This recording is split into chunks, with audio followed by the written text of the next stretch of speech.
Lo primero que yo quiero que tú entiendas es que la palabra de Dios dice que la ley fue dada para los niños y la gracia fue dada para los hijos adultos o mayores o responsables. ¿Ok? Entonces, cuando las personas hablan de ley o de gracia, piensan que la ley es más complicada, eso es para los maduros, para los responsables. Pero la Biblia no dice eso, la Biblia dice que la ley fue dada para los niños y la gracia fue dada para los adultos. ¿Por qué? Porque la ley tiene parámetros, tiene normativas, 1, 2, 3, 4, 5, 6, 7, 8, 9, 10. La gracia opera a través de ser guiado por el Espíritu y habla de la libertad de la conciencia. Es más o menos así, un niño tú necesitas normarlo y necesitas decirle a qué hora tiene que tomar desayuno, cuándo se tiene que vestir, cuándo se tiene que meter a la ducha, etcétera, etcétera, etcétera. Pero cuando ya eres adulto y empiezas a vivir solo, te das cuenta que tú necesitas tener tu propia disciplina y te haces responsable. ¿Cuántos están entendiendo lo que les estoy diciendo? Es por eso que cuando Jesús vino, Él dijo, yo no he venido a derogar la ley, yo he venido a cumplirla, pero Jesús dice, eso es facilito. Yo he venido a decirles que si antes te decía que adulterar era cometer adulterio, acostarte con una mujer, ahora yo te digo que si tan solo lo pensaras en tu mente, ya estás pecando. Entonces la gracia en realidad viene a ser más compleja que la ley, no es más fácil. La única diferencia es que la ley fue cumplida por Cristo y la gracia nos permite estar inmersos en el cumplimiento de toda una obra consumada.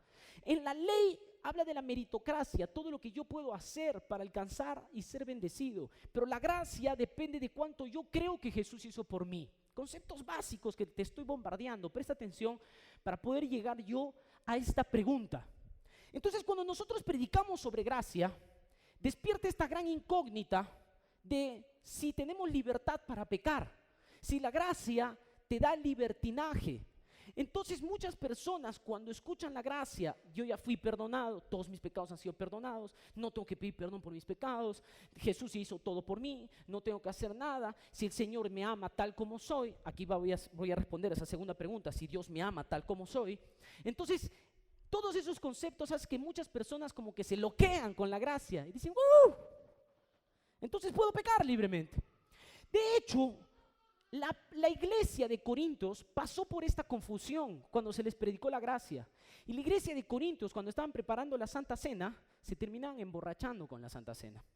Porque dijeron, Jesús ya me perdonó, puedo pecar. ¿Entienden?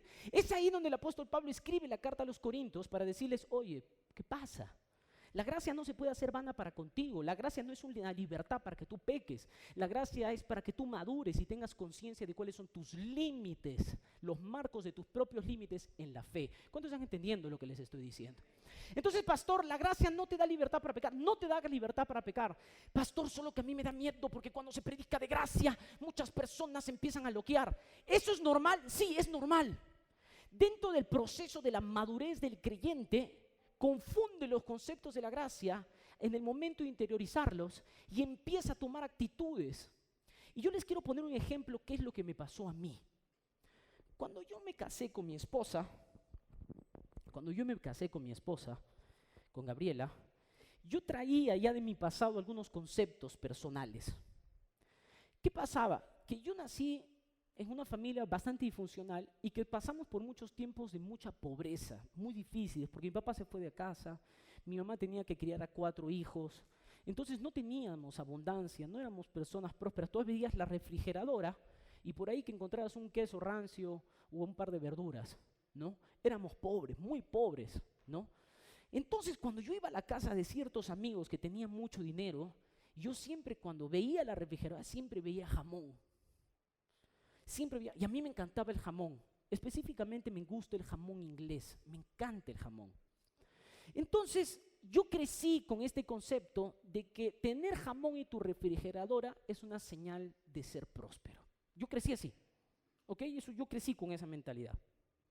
Entonces yo siempre decía, cuando yo tenga mi casa y yo viva solo, en mi casa siempre va a haber jamón. Desde niño yo tenía eso en la cabeza. Me pasaba, iba a la casa de mi tía, de mis tíos, veía jamón. Yo iba a mi casa, ven, queso rancio. Ese es seco, ¿no? Para rallar, ¿no? Ya. Y 2 alberjas ahí, ¿no? Entonces yo crecí con ese concepto. Otro concepto que para mí era una señal de prosperidad eran las gaseosas. Porque yo tenía un tío que él era capitán en la Marina en los Estados Unidos, tenía mucho dinero. Y él trabajaba 6 meses en Estados Unidos, 6 meses vivía en Perú. Y mi tío compraba las gaseosas, pero por 6 packs. Las gaseosas así de 2 litros por 6 pack. Y como vivíamos ahí, mi papá, yo, mi tía, mis primos y algunas, se creó ese concepto, cuando ya se habían ido todos y solo vivía mi tío y yo, se creó el concepto de que en la refrigeradora habían las cosas de mi tío y las cosas que eran mías o de mi padre. ¿Me dejo entender? Pero como él tenía dinero y él tenía pudiente, él siempre tenía su jamón, su queso, sus cosas, ¿no? Y yo tenía ahí mi queso rancio. Y otra cosa que en esos tiempos a mí me gustaba mucho la gaseosa. Pero ya me habían dicho que yo no podía tocar las cosas de mi tío, entonces yo crecí con esa mentalidad. Entonces yo en las noches veía si es que él había abierto una gaseosa y él siempre la cerraba bien fuerte, porque era bien grande, él agarrado todo, ¿no? Wow, cerraba bien fuerte su gaseosa. Yo iba en la noche a toda oscuridad, a plena oscuridad, y veía las gaseosas si habían sido abiertas. Y si no, en la oscuridad, yo abría la gaseosa así.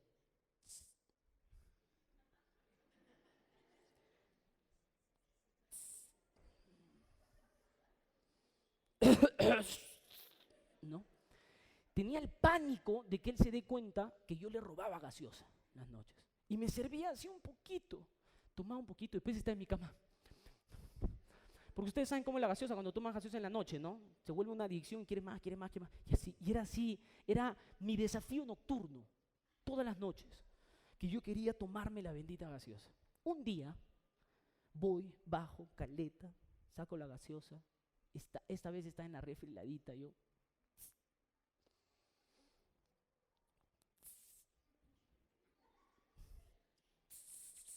Uh-huh. Termino de abrir, pongo el vaso, cierro fuerte, siempre tenía que cerrarla y ponerla en la posición en la que él la había puesto. Me sirvo y cuando estoy así, toda la luz apagada, con los ojos cerrados, y de pronto, eso que sientes la luz, alguien prendió la luz. Y tú,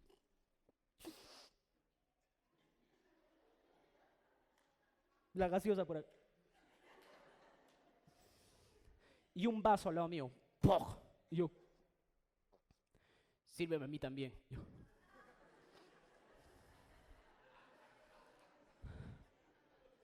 Y yo le decía, no le decía tío, le decía Alfredo. Yo le decía, ya Alfredo, perdóname, sírveme.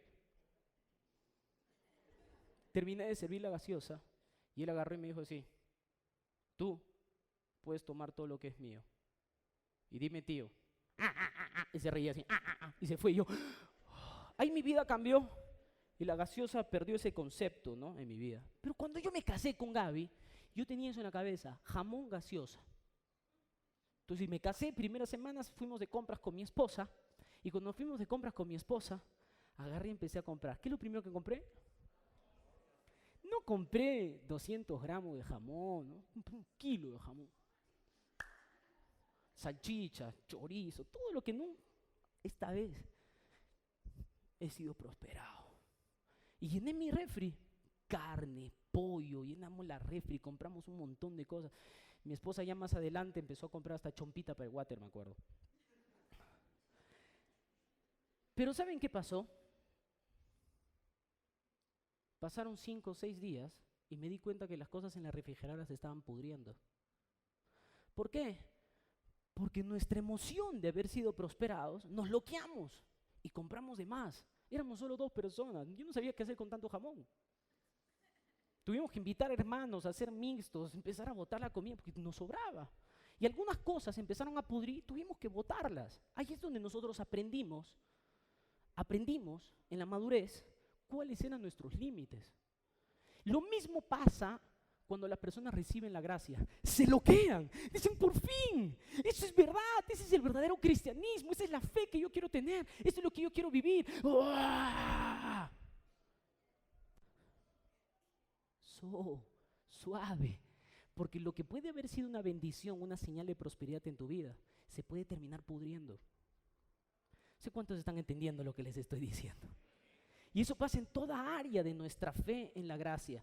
Entonces no te asustes Si en el proceso de la gracia, en medio de nuestra iglesia, empiezan a pasar cosas irregulares, no, pastor, las personas están pecando porque han recibido una licencia para pecar. No, no han recibido una licencia para pecar. Están aprendiendo a manejar sus límites. Porque las personas tienen que saber que ser guiado por el Espíritu Santo es saber que yo tengo ciertos límites que me van a llevar a terminar pecando. La Biblia dice, todo lo que no proviene de fe es pecado. Y allí yo te respondo esa pregunta. ¿La gracia te da licencia para pecar? De ninguna manera, dice el apóstol Pablo, sino que la gracia nos hizo libres del pecado. ¿Cuántos dicen amén a eso? Segunda pregunta, ¿somos amados tal como somos? Este concepto, ¿no? Tú me amas tal como soy, ¿es verdad o es falso? Si es que yo dijera que Dios no me ama tal como soy, entonces yo estaría diciendo que Jesús va a morir por mí cuando yo cambie. Si es que yo no cambie, entonces Jesús no va a morir por mí. Entonces Jesús tiene que morir individualmente por cada uno de nosotros cuando se nos da la gana de cambiar. Este concepto de que Dios no nos ama tal como somos es completamente equivocado. Dios te amó tal como eres, pecador y caído, así te amó. Por eso murió por ti antes aún de que nacieras. ¿Cuántos están entendiendo lo que te estoy diciendo? Entonces Dios sí te ama tal como eres. ¿Cuándo es que las personas cambian? Las personas cambian cuando tienen revelación de que son amadas. Cuando yo tengo revelación de que Él me ama tal como soy, es ahí donde yo empiezo a ser transformado. Pero si yo dijera que Dios no me ama tal como soy, entonces yo estaría diciendo que mi cambio y mi transformación no dependen de Él, sino de mis propias fuerzas. Y si yo digo eso, la obra consumada de la cruz y lo que Jesús hizo en la cruz no vale para nada. ¿Cuántos están entendiendo lo que les estoy diciendo? Entonces yo tengo que creer de que Él me ama tal como soy. Porque es la única forma de que yo sea transformado justamente por su amor. Lo único que puede cambiar al ser humano es el amor de Dios sobre nuestras vidas. ¿Cuántos están entendiendo lo que les estoy diciendo? Entonces Dios sí te ama tal como eres, pero no quiere decir que Él apruebe lo que tú eres.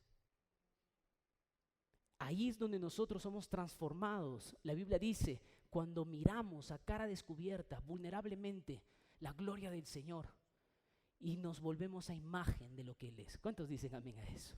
Amén. Quería responder esas dos preguntas porque algunos hermanos están en el caos de la confusión de la gracia. Y yo quiero, hermanos, que ustedes tengan un senso de responsabilidad. Acá nosotros tenemos líderes preciosos que son vigías, son atalayas del pueblo de Dios y eso no puede cambiar. ¿Cuántos dicen amén a eso? Amén. Y antes aún de predicar, de compartir la prédica, porque todavía no he empezado, quisiera que se pueda poner de pie Saúl. ¿Saúl está por aquí? Saulito, por favor, ponte de pie. ¿Y dónde está Roger también? Roger, ¿ya no congrega aquí? Por favor, Roger, ven un ratito.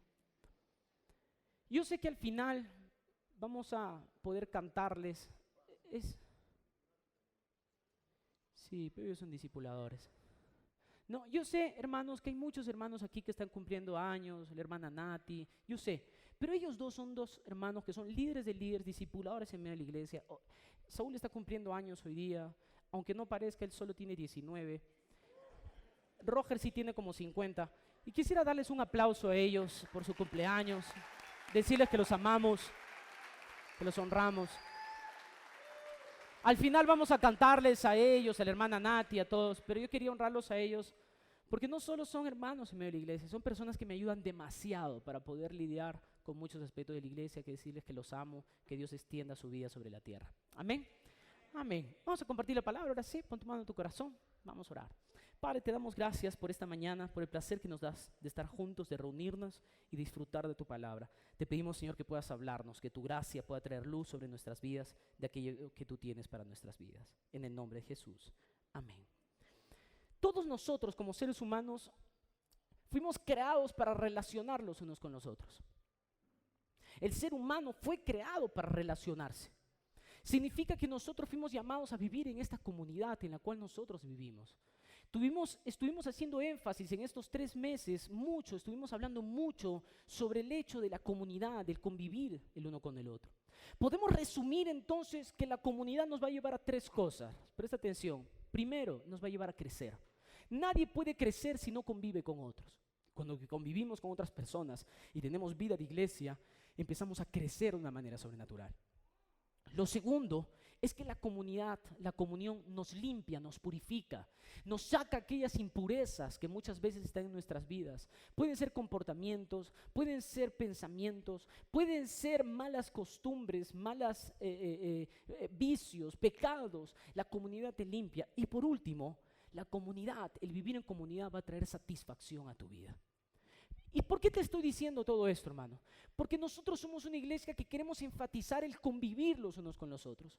Cuando yo me casé con mi esposa, una de las cosas que yo le dije a Gabriel es que a mí me gustaba que mis discípulos vayan a la casa.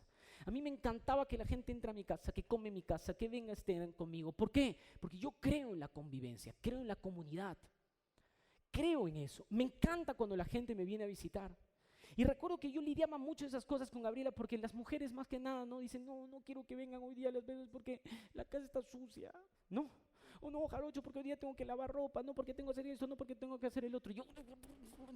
No, pero yo podría convivir con la gente todo el tiempo porque he aprendido que la convivencia es el núcleo de la iglesia. La iglesia debe convivir los unos con los otros. Cuando la iglesia convive con los unos con los otros, la iglesia es un ambiente tan saludable que crece continuamente, que la iglesia está purificada, vive continua santidad, hay la satisfacción de vivir los unos con los otros. Y cuando la iglesia tiene la satisfacción, la iglesia no se cansa, no se frustra.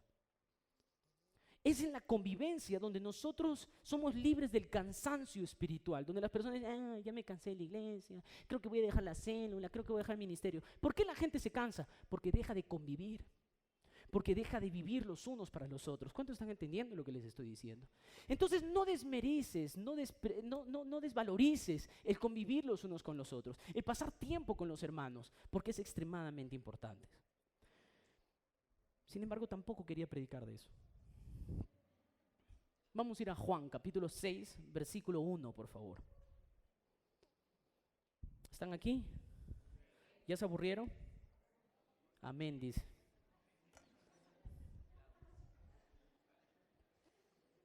No se preocupen, el diablo también dijo amén. Voy a abrir mi Biblia aquí para no estar doblando el cuello todo el rato. Juan 6:1 dice así: después de esto, Jesús fue al otro lado del mar de Galilea, el de Tiberias, y le seguía gran multitud porque veían las señales que hacía en los enfermos. Presta atención, lo primero que yo quiero mostrarte aquí. Había una gran multitud que continuamente seguía a Jesús. Jesús nunca fue un pastor, se podría decir, o un predicador que estaba en una oficina continuamente. Él siempre estaba en la calle, siempre estaba conviviendo con las personas, siempre estaba fuera de casa. No sé si me entiendes lo que te estoy diciendo. Pero algo que era maravilloso de Jesús es que había una multitud que continuamente seguía a Jesús. Pero aquí la Biblia está especificando por qué seguían a Jesús, porque veían las señales que hacía en los enfermos. Les gustaba ver los milagros. ¿Qué significa eso? Que ellos estaban detrás de Jesús por algo. Presta atención aquí, por algo. Generalmente las multitudes se vuelven tóxicas en la vida de las personas. No sé si ustedes los han visto, por ejemplo, en la vida de los famosos. Cuando de pronto se vuelven famosos y empiezan a escuchar los comentarios de las multitudes, las personas empiezan a colapsar. ¿Por qué? Porque quieren agradar a todo el mundo, quieren cumplir con todo el mundo. Porque quieren vivir para las multitudes. Pero Jesús, presta atención aquí, Jesús no vivía para las multitudes. Jesús amaba a las multitudes, Jesús atendía a las multitudes, Jesús sabía que lo que la multitud quería solo era un milagro, un beneficio. Es la clásica persona que está ahí, va a la iglesia porque quiere que le oren, porque quiere que le den una cita, porque quiere que le den una atención, porque quiere recibir un milagro, porque necesita algo específicamente y después de que lo recibe, suficiente, no quiero más, no necesito más de Jesús. Esa multitud hacía lo mismo con Jesús. Seguían a Jesús, pero por las señales que le hacía. Eso no quiere decir que Jesús desprestigiaba o aborrecía a las multitudes. No, Él amaba a la multitud. Él amaba a las personas. Jesús servía a todos, vivía para ellos. Presta atención a lo que te quiero decir.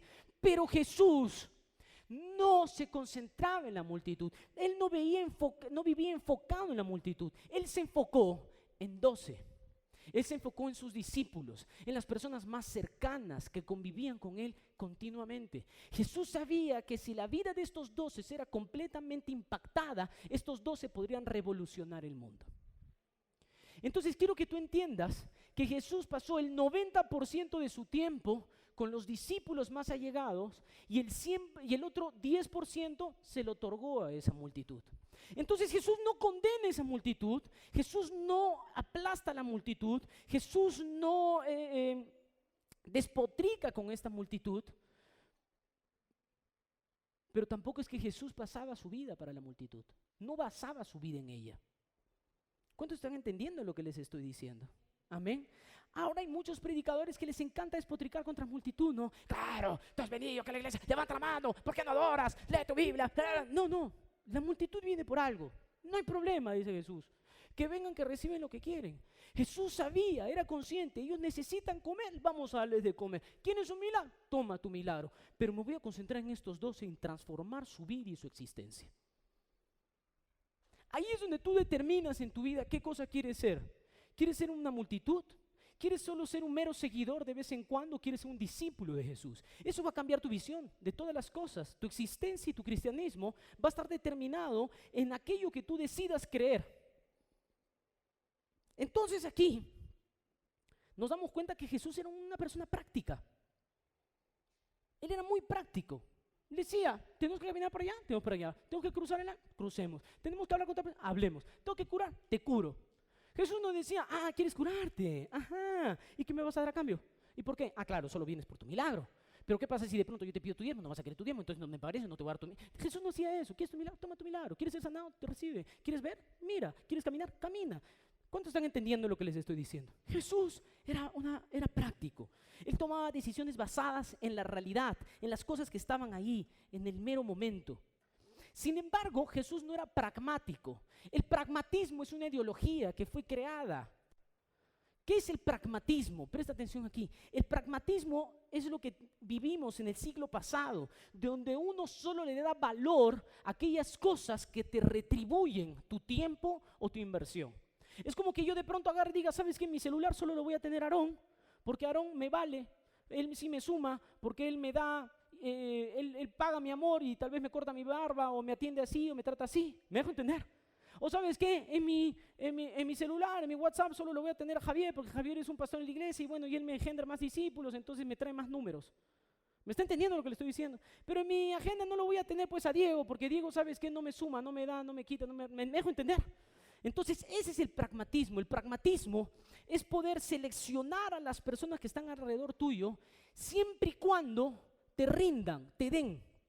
Y la iglesia a lo largo de los años terminó cayendo en el pragmatismo, donde solo le da valor a aquellas personas que engendran, que dan, que producen en medio de la iglesia. Y si tú eres una persona que no produce en medio de la iglesia, entonces no me sirves o no me importas. Ese pragmatismo es extremadamente nocivo. Como les decía, no es un mero pensamiento, es una ideología que fue creada en el siglo pasado, donde las personas enseñaban a ser pragmáticos, seleccionar tu tiempo, porque tu tiempo vale oro. Jesús no era pragmático, Jesús sí le daba tiempo a la multitud, Jesús atendía a todas las personas. Jesús no tenía en su WhatsApp a unos cuantos, él tenía a todos, grupos continuos. ¿Cuántos están entendiendo lo que les estoy diciendo? Entonces muchas veces la iglesia ha caído en ese pragmatismo y lo que ha pasado y lo que ha traído como consecuencia de ese pragmatismo son personas desiglesiadas, heridas. No quiero ir nunca más a esa iglesia porque en esa iglesia me usaron. En esa iglesia me pidieron mi diezmo, pero nunca me atendieron, nunca les importó cómo estaba mi corazón. ¿Sabes qué? En esa iglesia me dijeron que sirva, que le diera una célula, pero nunca atendieron mi matrimonio. ¿Sabes qué? En esa iglesia, entonces, ¿por qué? Porque la iglesia se volvió pragmática. Entonces el pastor le prestaba atención al hermano que más diezmaba, le prestaba atención al líder que más fructificaba. Y esas son las cosas en las cuales la iglesia hoy en día no puede caer. Debemos ser prácticos para poder ser productivos, pero no pragmáticos. ¿Cuántos dicen amén a eso? Entonces vemos un contraste en Jesús con la multitud. Jesús con los discípulos era uno, había intimidad, había cercanía. Pero Jesús pasaba el 90% con esos discípulos. Para que exista esta cercanía, para que exista estos vínculos profundos y eternos. Estos discípulos revolucionaron el mundo años después. Exactamente por eso, porque Jesús les dio un tiempo especial. Entonces a veces hay personas que dicen, ¿no? Te voy a poner un ejemplo. Y el pastor no tiene tiempo para mí. No, yo te puedo dar tiempo, yo puedo estar contigo. Pero ¿con quién convivo yo? Yo convivo con los discípulos. con aquellas personas que quieren ser discipuladas, con aquellas personas que de verdad tienen un anhelo, que tienen el deseo de poder crecer y desarrollar. ¿Cuántos están entendiendo lo que les estoy diciendo? Es por eso que las iglesias en células son tan saludables. Porque si tal vez tú no puedes pasar mucho tiempo con el pastor, tu líder de célula, que es un pastor también, sí lo puede pasar contigo y puede convivir contigo. Entonces eso pasaba con Jesús. Ahora, yo sé que existen muchas personas en medio de la multitud que solo están buscando algo y quieren recibir ese algo y ya está, no hay problema. Jesús no las condena, Jesús las ama. ¿Nosotros amamos la multitud? ¿Amamos la multitud o no? Sí, amamos la multitud, pero nos enfocamos y pasamos más tiempo con aquellos que quieren cercanía, que quieren profundidad. ¿Amén? Ahora, hay los que quieren una relación íntima con Jesús y hay los que solo buscan algo. Jesús no va a juzgar esa multitud, no la va a juzgar, la va a atender, no la va a criticar, no la va a condenar. No azotemos a la multitud, vamos a amarla, vamos a cuidarla. Pastor, ¿por qué nos está diciendo todo eso? Porque tal vez hay gente que está buscando resolver su matrimonio, su economía, su salud, y está bien. Pero hay algo mucho más profundo que yo quiero enseñarte en esta mañana. La Biblia dice que en este momento donde había esta multitud, algo pasó, las horas fueron corriendo y la gente se quedó ahí escuchando a Jesús. Esa gran multitud, dice la Biblia, que eran 5,000 personas, 5,000 hombres. Si nosotros sumamos, no solo, porque solo suman ahí los hombres, y si hay 5,000 hombres, probablemente habían 5,000 mujeres o hasta más, porque los que más seguían a Jesús eran mujeres. Entonces, más los niños, probablemente pueden haber habido hasta 15,000 personas ese día con Jesús. Imagínate, 15,000 personas escuchando a Jesús. Había una multitud entera. Vamos a leerlo. Dice así: y le seguía una gran multitud, porque veían las señales que hacían los enfermos. Entonces subió Jesús a un monte y se sentó allí con sus discípulos, y estaba cerca la Pascua, la fiesta de los judíos. Cuando alzó los ojos y vio que había venido la gran multitud, dijo a Felipe: ¿de dónde compraremos pan para que coman estos? Pero esto decía para probarle, porque él sabía lo que había de hacer. Jesús le pregunta a su discípulo Felipe y le dice: ¿qué vamos a hacer? ¿De dónde podemos comprar pan para darles de comer a todos ellos? Porque la gente está buscando que les den alimento. Ellos querían comer. Jesús sabía que querían comer. Y Jesús les pregunta: ¿de dónde vas a sacar pan? Sabiendo él lo que Jesús iba a hacer. Lo que Jesús iba a hacer. Y dice así, Felipe le respondió: 200 denarios de pan no bastaría para que cada uno de ellos tomase un poco. Uno de sus discípulos, Andrés, hermano de Simón Pedro, le dijo: aquí está un muchacho que tiene 5 panes de cebada y 2 pececillos. ¿Más que esto para tantos? O sea, ¿qué vamos a hacer con esto? Entonces Jesús dijo: haced recostar la gente, que descanse en la hierba, porque había mucha hierba. Y Jesús pide que le traigan esos panes y esos peces, y Jesús termina haciendo el milagro. Esta multiplicación milagrosa que hemos escuchado muchas veces.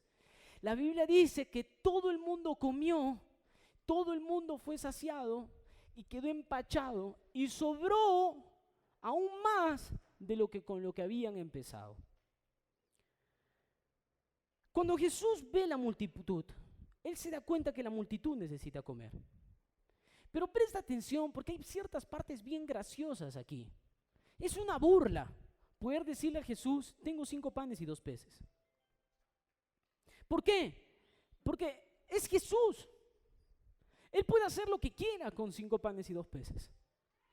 Pero cuando Él va y le pregunta a Él, le está diciendo: ¿qué haremos? Solo tenemos esto. Y esto es lo que muchas veces pasa en nuestras vidas. Porque queremos grandes cosas, cosas que nos pasen, y decimos: solo tengo esto para darlo. Pero la pregunta es: ¿qué harás con eso? Hasta todos quedaron satisfechos, dice la Biblia. ¿Podremos quedar satisfechos aún con nuestras necesidades y nuestras carencias? ¿Podríamos quedar satisfechos aún en medio del proceso en el que nosotros estamos? ¿En los conflictos matrimoniales que estás teniendo? ¿En las deudas en las que estás inmerso? ¿En aquellos conflictos existenciales con tu trabajo y las cosas que no puedes resolver? ¿Será posible que en algún momento llegues delante de Jesús y Jesús haga una multiplicación milagrosa? Y pueda por fin traer una satisfacción a tu vida? El contraste entre las absurdas necesidades que muchas veces que nosotros tenemos y la poca capacidad que tenemos para resolver las necesidades. Escucha aquí, es absurdo cuando nosotros vemos la enorme necesidad y la poca capacidad para resolver nuestras necesidades. Por eso es que Jesús le pregunta a Felipe y le dice, oye, ¿cuántos panes necesitamos para alimentar a esta gente? Y él, como más de 200 denarios, ni siquiera alcanzarían para esto, Jesús. ¿Cuántas veces es que nosotros estamos así delante de Jesús? No vamos a poder, esto no se va a lograr, no vamos a alcanzar las cosas, no voy a llegar a resolver mi matrimonio. Hace unos días atrás, yo estaba atendiendo un matrimonio y el esposo me pidió hablar conmigo. Él no es un creyente nuevo, un creyentosaurio, antiquísimo de la fe, liderazgo altísimo. Me pidió hablar conmigo, sacó una cita, porque tenía problemas con su esposa en su matrimonio. Me dijo, mire pastor, yo quiero empezar diciéndote una cosa. Sí, claro, dime. Esto es lo que está pasando con mi matrimonio, pero quiero que sepas que si lo estoy diciendo es solo para que ella esté al tanto, porque mi esperanza de que ella cambie es nula. Ok, le dije yo. Está bien. Entonces la miré a ella y le dije, sí. Entonces quiero que sepas que la esperanza de cambio de tu esposo también es nula. Y él agarró y dijo, no, yo sí puedo cambiar. Yo le dije, ¿qué tal, concha? O sea, tú sí puedes cambiar y ella no. O sea, para ti gracia y para ella ley. No, bro, para ti ley, para ella ley, para los dos igual. No sé si estás entendiendo lo que te estoy diciendo. Pero muchas veces nos gusta ver las circunstancias de nuestras vidas sin la nula esperanza. No solo, y para otras personas, pero para ti no. Tú quieres esperanza, pero no quieres esperanza para otros. Aquí cuando Jesús nos está dando un mensaje, No importa la absurda necesidad que te tengas, ni la poca capacidad que tengas para resolver las cosas. Yo puedo multiplicar lo que tú tengas en tus manos. No importa lo que tú tengas, sea lo más mínimo, sea una poquita de fe, de esperanza de que tu matrimonio pueda cambiar. Yo puedo multiplicarlo, puedo traer satisfacción a tu vida. Solo que los discípulos en ese momento no están entendiendo las cosas. Y él dice, ¿sabes qué? Tú solo sigue mis indicaciones. Haz que todos se echen ahí en el pasto, que descanse. Tráeme lo que haya. Y ese es el principio que yo te quiero enseñar en esta mañana. Esto poco que te queda, ¿estás dispuesto a entregarlo en las manos de Jesús? ¿Sí o no? Porque estamos lidiando continuamente con esta necesidad continua y absurda en nuestras vidas. Enorme necesidad con la cual no podemos lidiar. Y al mismo tiempo nuestra incapacidad de resolver el problema. Pero no vamos delante de Jesús y le decimos, Jesús, esto es lo que tengo. Y continuamente se nos ha metido en la cabeza de que como somos hijos de Dios, hemos sido llamados a hacer lo imposible. Tú no fuiste llamado a hacer lo imposible. En ninguna parte de la Biblia dice que tú fuiste llamado a hacer lo imposible. Tú fuiste llamado a creer en el Dios de lo imposible. En el Dios que sí puede multiplicar los 5 panes y 2 peces que te quedan. Y tal vez eso es todo lo que te queda en tu matrimonio. Tal vez eso es todo lo que te queda en tu economía, todo lo que te queda en tu familia, todo lo que te queda en tu ministerio, en tu vida y en tu futuro. Dios, solo me quedan 5 panes y 2 peces. No tengo más. ¿Será que Jesús puede hacer algo con esos 5 panes y 2 peces?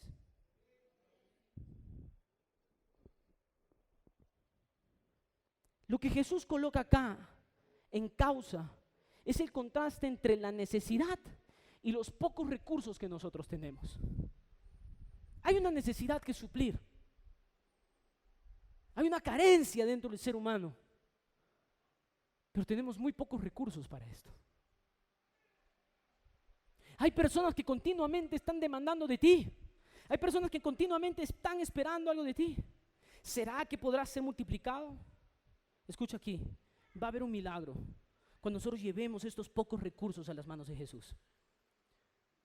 Deja de estar peleando con tus propias fuerzas, creyendo que tú tienes que alimentar a todos.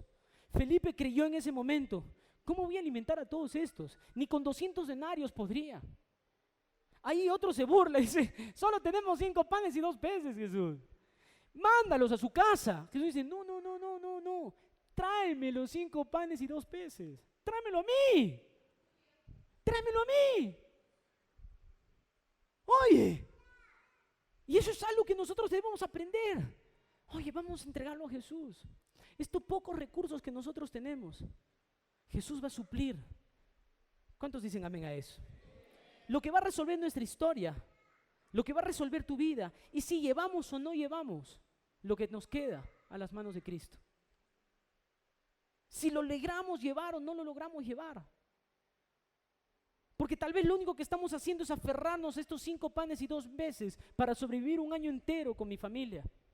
Y lo que Jesús está diciendo, si me lo traes a mí, yo lo multiplico para 2, 3, 5, 10 años. ¿Qué quieres que haga?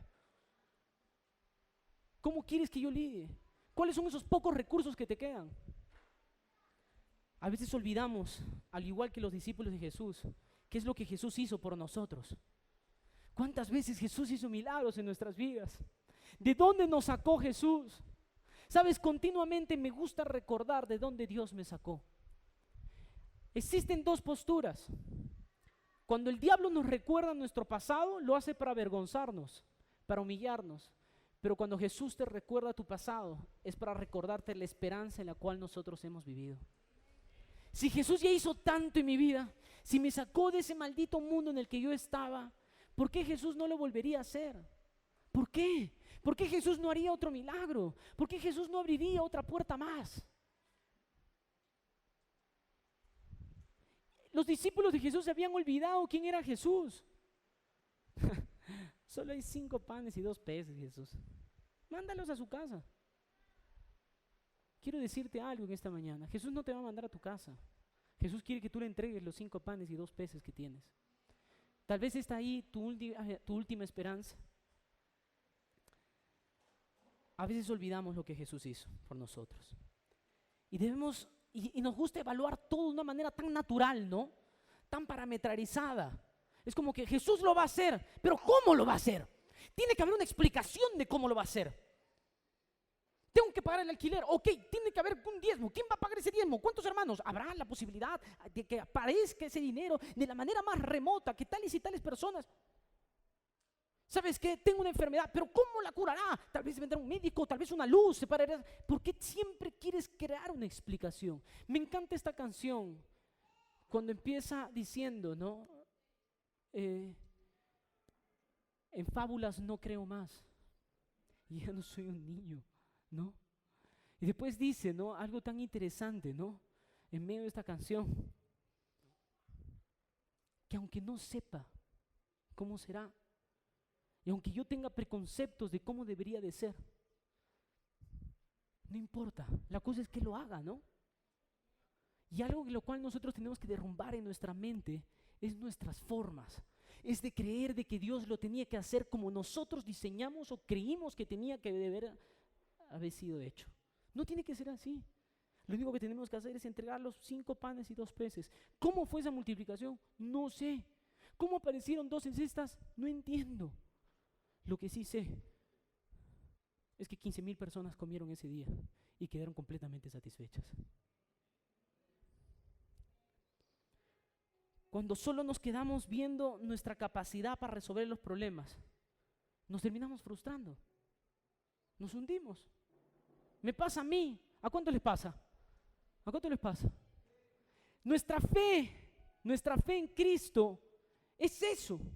Es entender que no tengo la capacidad para resolver y que puedo entregarlo en las manos de Jesús y Jesús puede multiplicar los últimos 5 panes y 2 peces que me quedan. Pastor, no entiendo qué son esos 5 panes y 2 peces. Tal vez fue en esa última oración.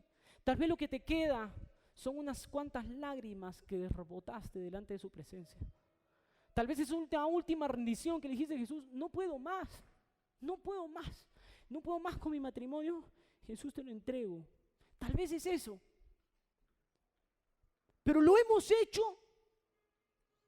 Le hemos entregado los 5 panes y 2 peces que nos quedan para que Jesús lo multiplique, para que Dios pueda traer satisfacción en nuestras vidas. Me pongo a pensar en aquel momento donde Moisés fue llamado. Moisés escapa, se va a vivir al desierto después de asesinar a un egipcio. Y cuando está ahí, en medio de la nada, Dios se le aparece en una zarza. Y me encanta esa figura de la zarza, porque la zarza es nada. Es una rama seca, pero cubierta de la gloria de Dios. Está llena de fuego y no se consume. Y se presenta delante de Moisés. Y le dice: Moisés, quiero que liberes a mi pueblo. Y Moisés le dice: no me van a escuchar. Ellos no van a entender que yo hablo contigo. Ellos no van a entender que tú estás conmigo. ¿Y qué le dice Dios? ¿Qué cosa tienes en tu mano? Escucha esto. Escucha. Porque a veces Dios quiere hacer algo contigo y Dios te pregunta: ¿qué tienes en tus manos? ¿Qué hay? ¿Qué tienes en tus manos? Y Moisés le dice: un pedazo de palo. Tiene un pedazo de palo, una vara. Y le dice: yo utilizaré esa vara para liberar a mi pueblo. Jesús le está diciendo en pocas palabras: necesito más. Un palo es suficiente.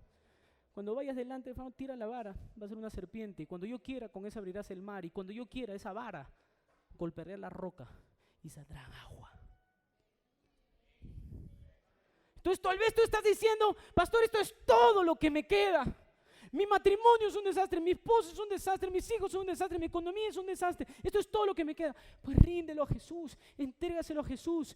Y eso en algún momento golpeará la roca y agua saldrá y brotará. La roca tipifica a Cristo. Cristo se manifiesta en nuestras vidas cuando nosotros entregamos lo que nos queda. ¿Cuántos están entendiendo lo que les estoy diciendo? Muchas veces no logramos llegar a Jesús porque hay una multitud de problemas y de cosas que están delante de la puerta de donde Jesús está haciendo el milagro. Y tal vez tenemos que subirnos al techo, pues, ¿no? Y romper un poco para tirarnos para abajo. Jesús sabía que alguien estaba haciendo un hueco arriba. Eso habla de una actitud de fe. De decirle: ¿sabes qué? Si la puerta está cerrada, entonces voy a tocar el techo. ¿Hemos entregado estos 5 panes y 2 peces a Jesús? Yo te pregunto: ¿cuál es esa última esperanza que te queda? En la vida de tu hijo, en tu matrimonio, en tu economía, en tu familia.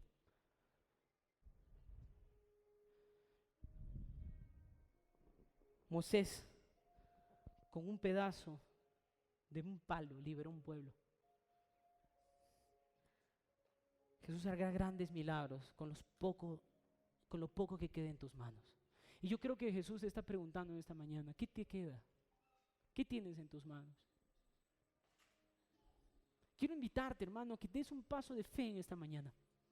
Que le puedas decir: Jesús, esto es lo que me queda. ¿Puedes hacer un milagro? Ponte de pie conmigo, por favor.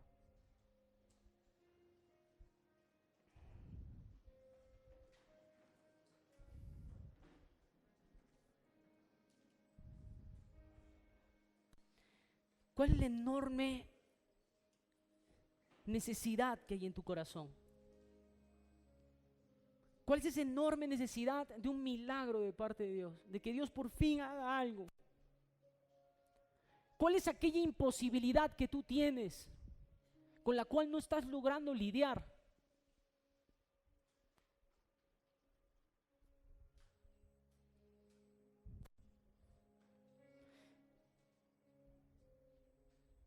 ¿Qué es aquello que te queda en tus manos?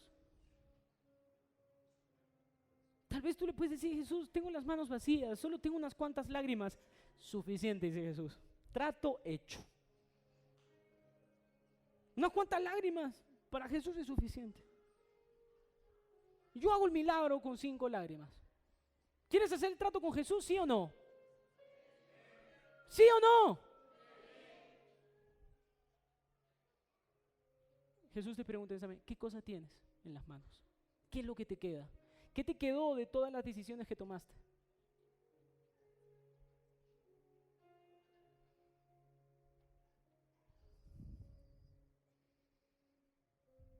Él hará brotar agua de la roca con eso poco que te queda. Pero quiero invitarte a, una vez más, esperar en Dios, confiar en Él, entregarle todo lo que tú tienes en sus manos. Para terminar, quiero contarte una historia. Hace muchos años atrás, yo tenía un amigo que llegó completamente quebrado a la iglesia. De hecho, él era un prófugo de la justicia. Él estaba escondiéndose porque la policía lo estaba queriendo capturar. Al avanzar el tiempo, Dios le restituyó, lo limpió, lo liberó de todas las cosas. Y él empezó a crecer en la iglesia de una manera sobrenatural. Se casó, su matrimonio empezó a prosperar. Y él, con una habilidad extraordinaria de hacer dinero, empezó a hacer dinero de una manera increíble. Pero cuando tenía dinero y estaba bien, tomó malas decisiones, se equivocó.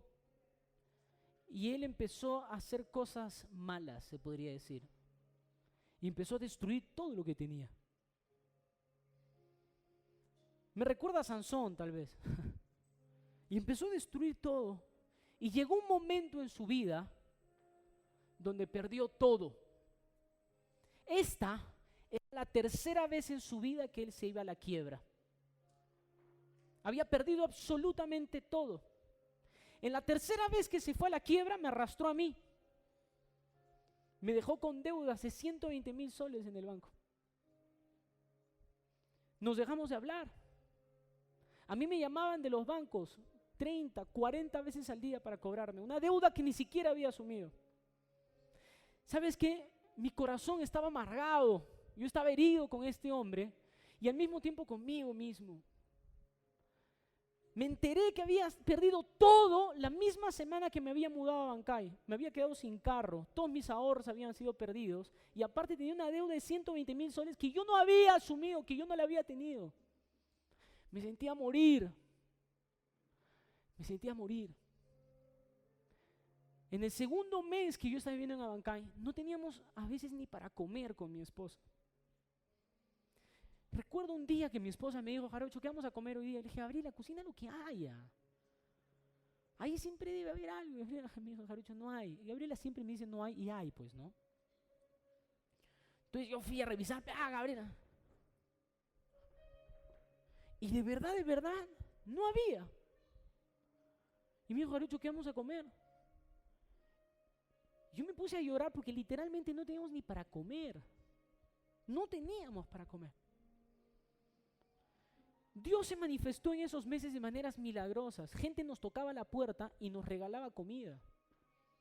De maneras sobrenaturales. Un hermano me llamó y me dijo: pastor, el hermano lleva 2 semanas en la iglesia.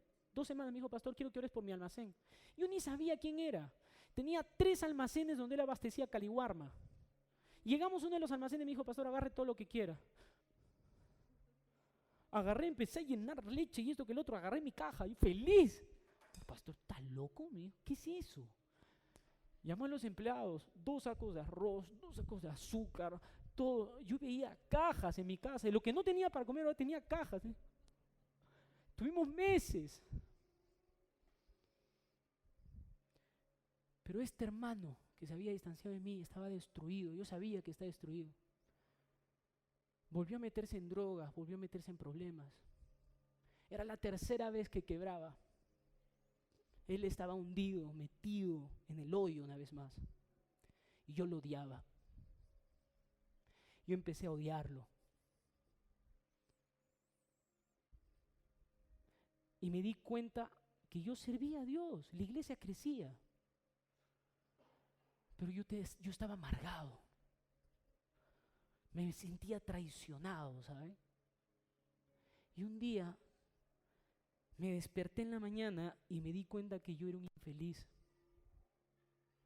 Y me puse a orar y le dije: Dios, quiero dejar de ser pastor porque no soy feliz haciendo lo que hago. Y él me dijo así: tú no eres feliz porque no puedes perdonar.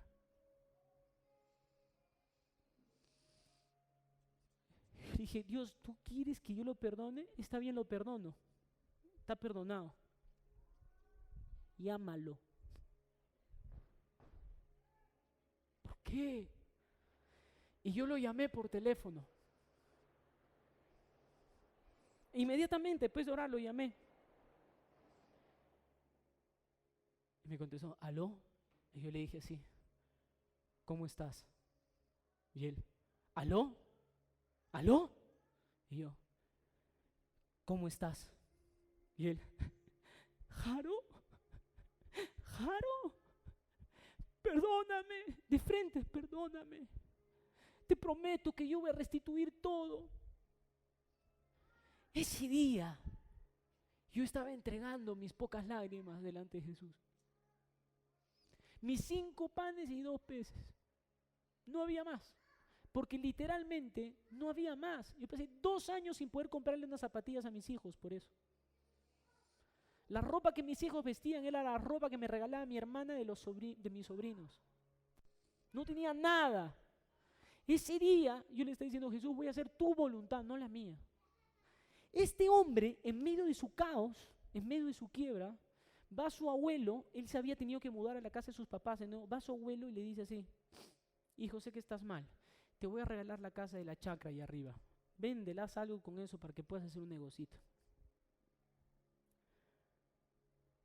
5 panes y 2 peces. Él tomó esos 5 panes y 2 peces y descubrió que la chacrita eran 16 hectáreas.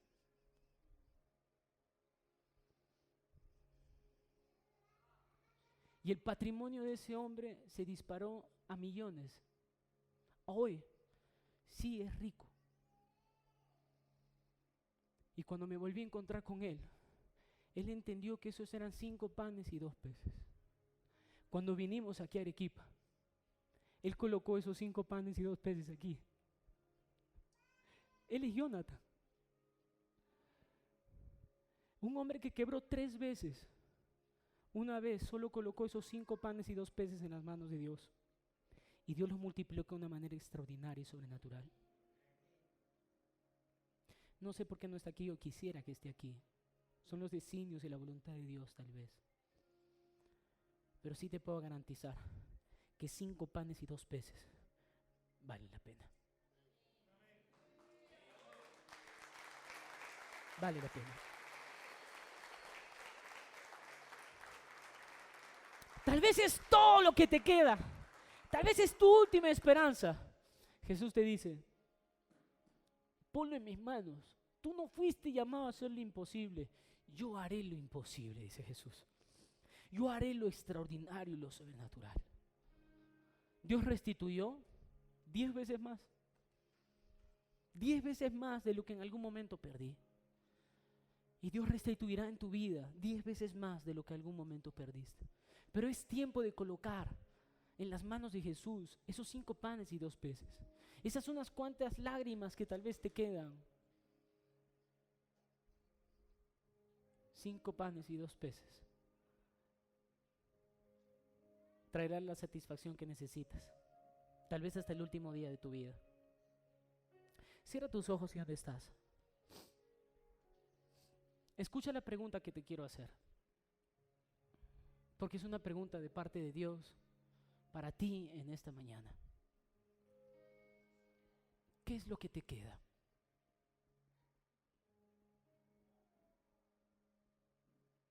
¿Qué es lo que tienes en tus manos?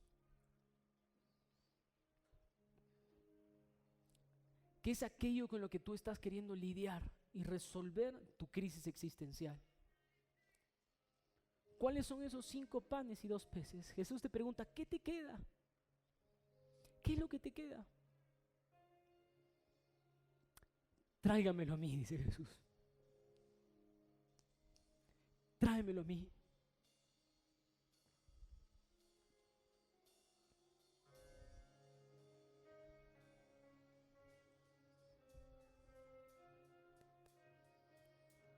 Tráemelo a mí. Entrégaselo a Jesús en esta mañana. Dile, Jesús, esto es lo que tengo. Esto es todo lo que hay. Esto es todo lo que me queda. Aún hay un milagro para mí.